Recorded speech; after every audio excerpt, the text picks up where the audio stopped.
Welcome into the Beat Sessions, your place for all things music. I'm your host, Mitchell Weary. Let's talk about Ethel Cain and this new album, Perverts. She released that on January 8th. This is the second full-length studio album for Hayden Anhedonia under the moniker, and her follow-up to 2022's Preacher's Daughter. This is one hell of a way to kick off 2025. The cover image right there should just be enough to give you an idea of what you're about to get into with this project. If you thought that you were going to get some type of comparable follow-up to Preacher's Daughter, I might consider taking a hard 180 right now and sparing yourself. This is an intense experience. This is a dark experience. I know that there were dark themes thematically on Preacher's Daughter, the idea of this alter ego exploring religious indoctrination, sexual violence, a number of toxic things that go along with a lot of organized religious sex. Her experience growing up, Ethel Cain's, is a big part of this journey.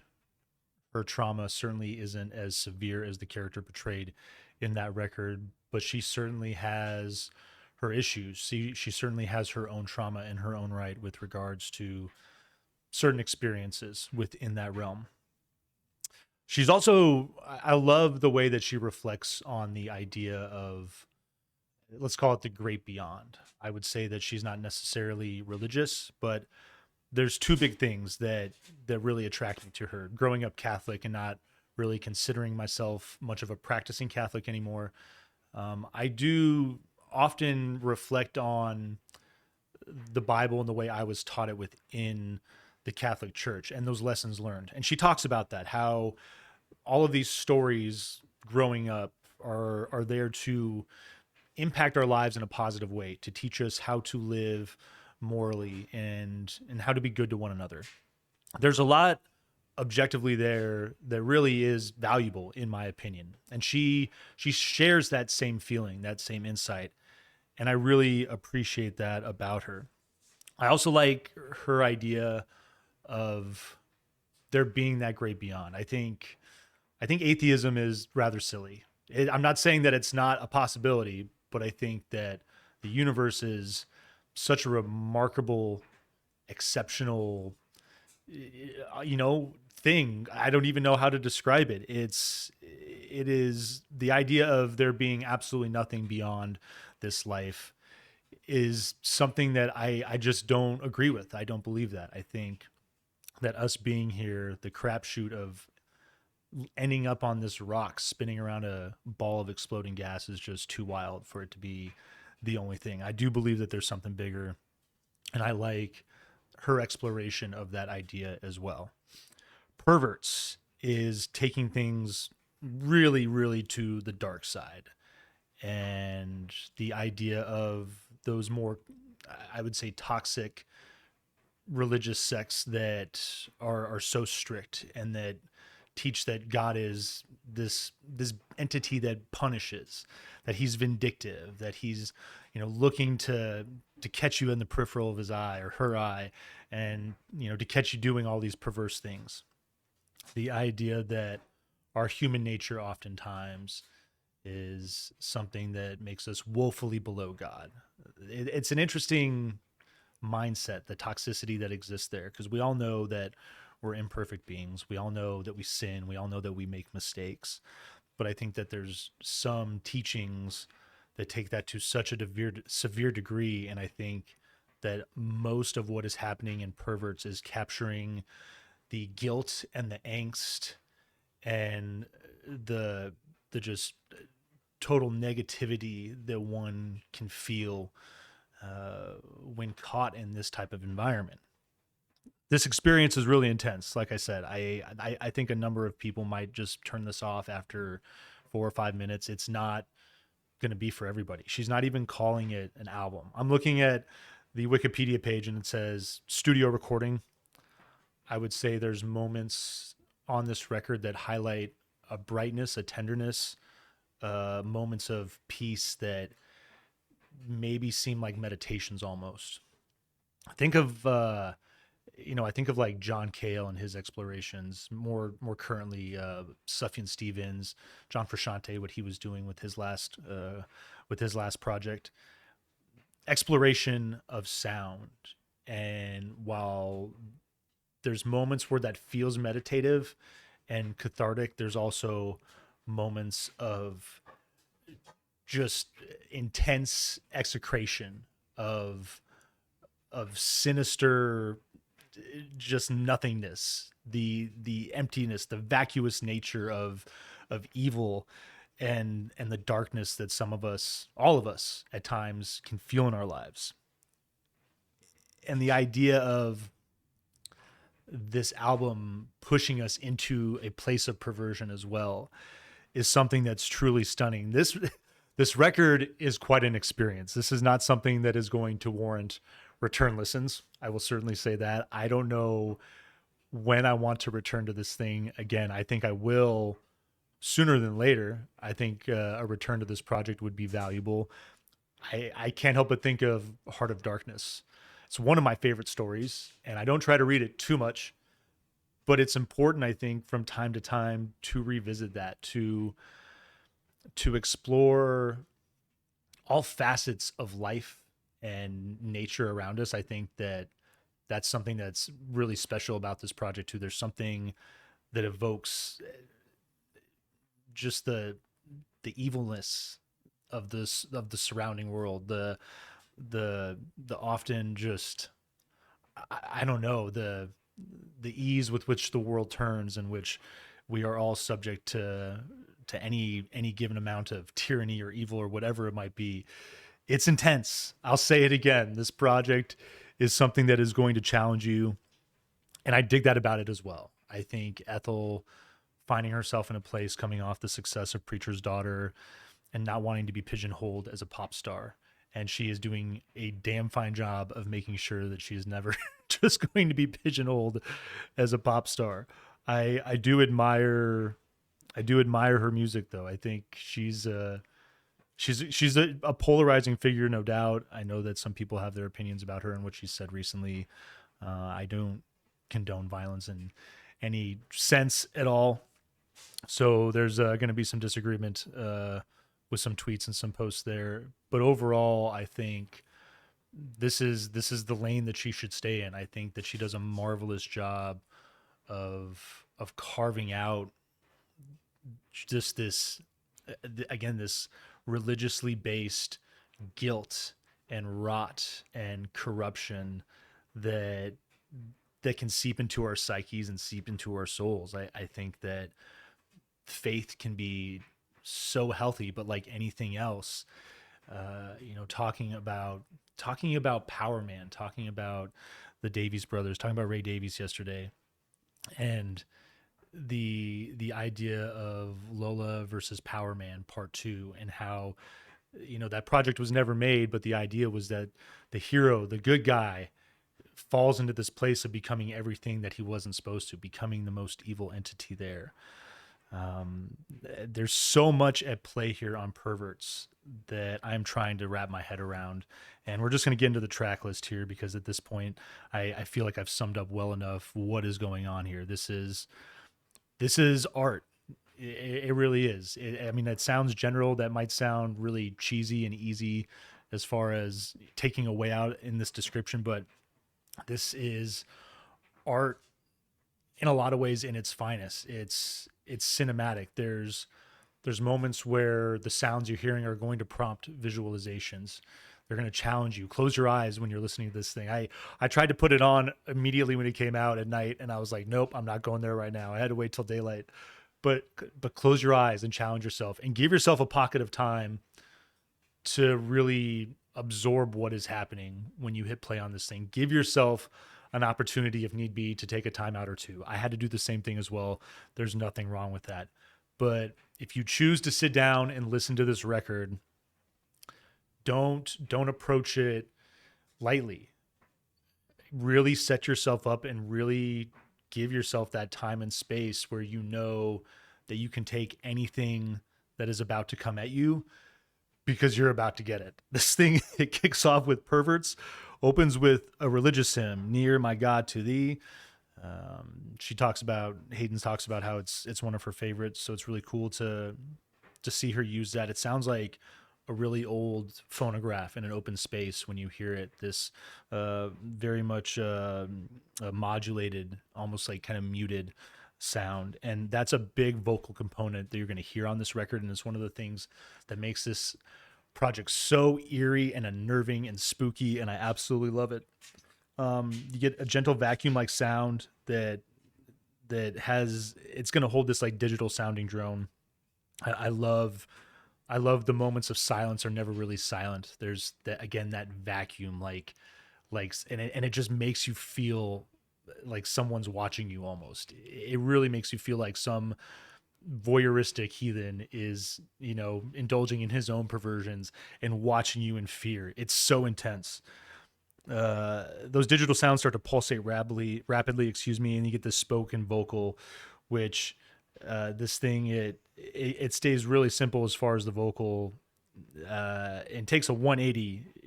Kicking off with "Near My God to Thee," and then the repetition is "Heaven has forsaken the masturbator." Heaven has forsaken the masturbator. It says, "No one you know is a good person.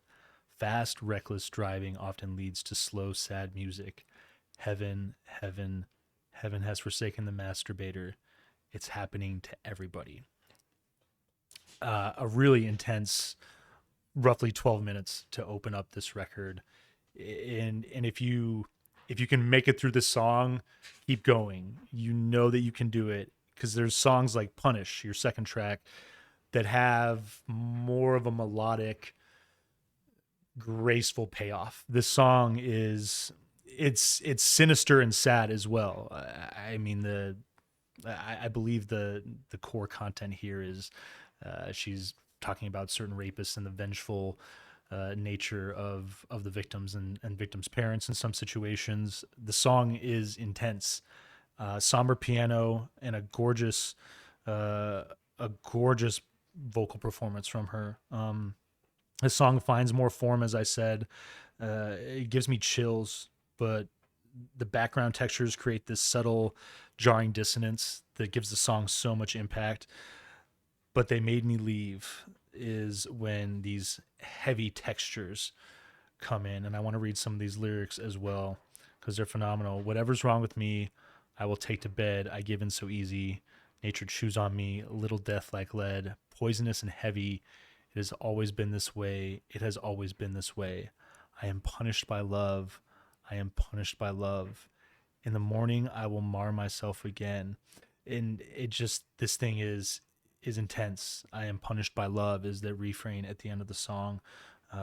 But gorgeous and heartbreaking all in one. It really is a beautiful song in a lot of ways, and also just gut wrenching.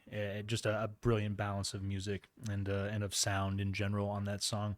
"House of Psychotic Women" is your third track. This is one that will challenge you. I'm really loving all the continuity on this record, the smooth transitions.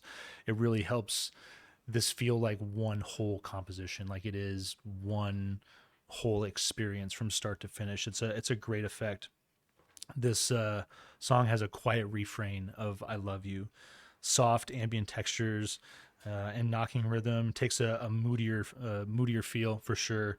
Definitely exploring those darker realms on this song. Drone driven turn, sounds like off key bagpipes, and I really I enjoyed the sound, but it's also slightly jarring. It's really well used.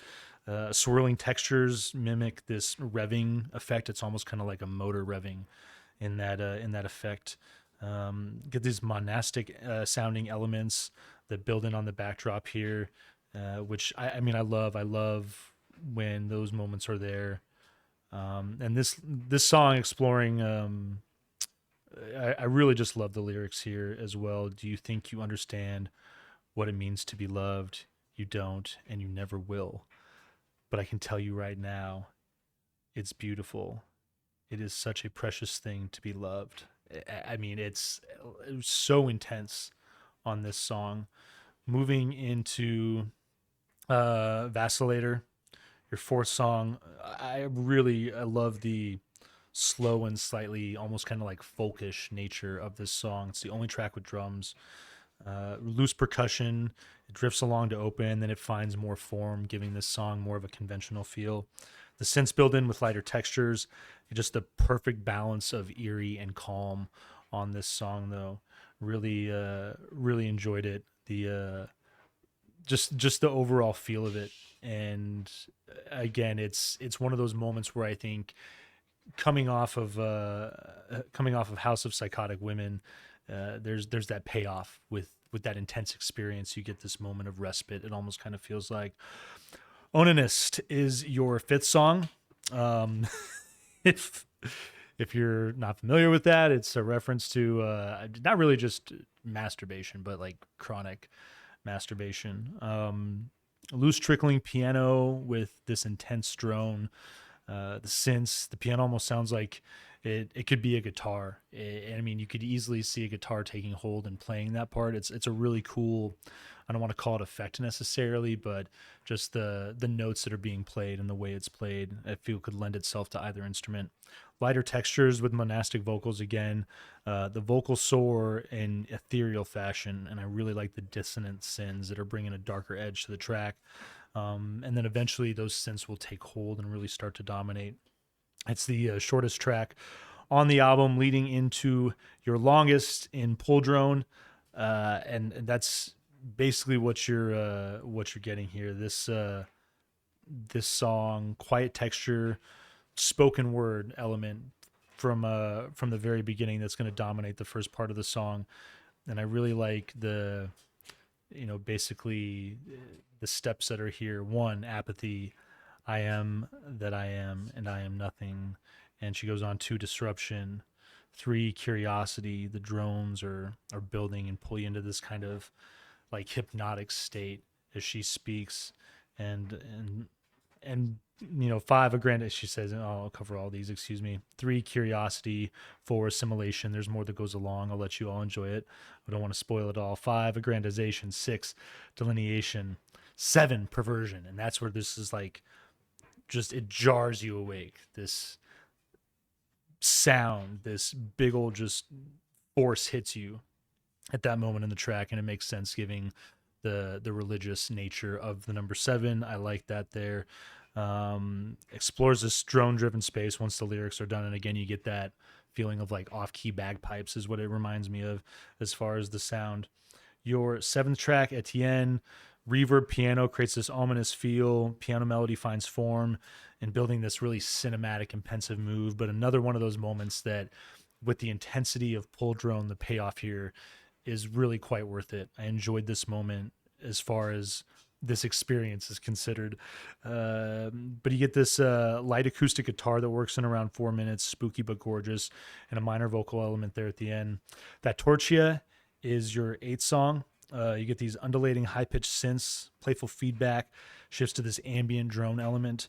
Soft, peaceful vocals can contrast with industrial synths. And there's almost this kind of like, honestly, throughout this record, there's almost kind of this like doom metal feel to the compositions. Again, it's not like there's technical guitar work or anything like that, but oftentimes I would say the backdrop of some of those songs, maybe some of the drones that are settled in there to create texture behind certain guitars, drums, other elements in that type of music.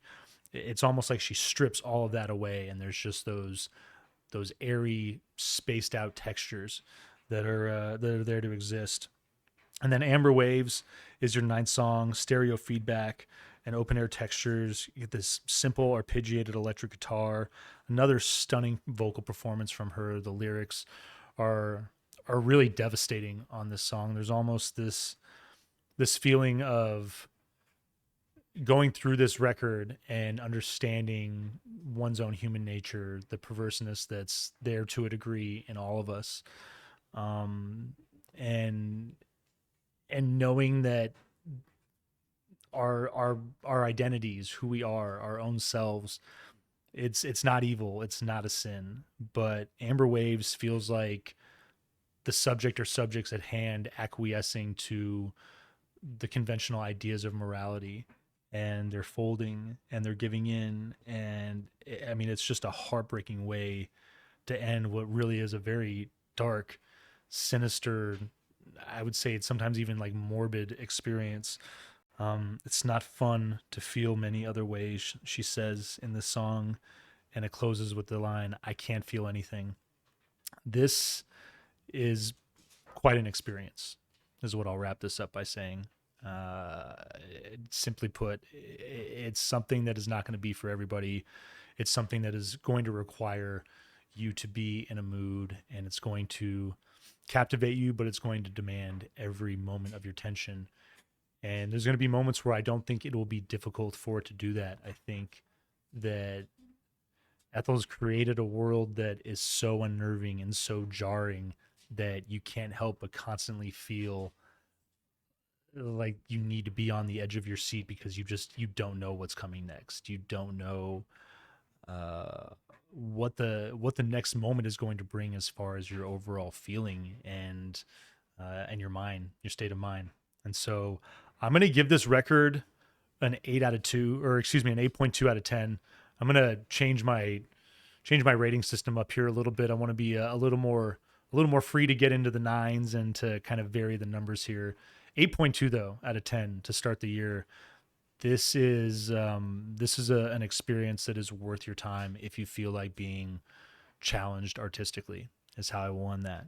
We're gonna give it a vinyl, please. I'm gonna try to pick this thing up if it's out on wax somewhere. I unfortunately did not have a chance to check that out because I mean this thing, it was a lot of work to go at this thing. So I hope you guys find this review helpful. I hope you enjoy this experience. If you choose to dive into it, please like this video, share it, subscribe to the channel, do all the things to help me blow this project up in 2025. And stay tuned throughout the week for more album reviews. Tune into Classic Wax on Tuesday nights at 7 p.m. Mountain Standard Time.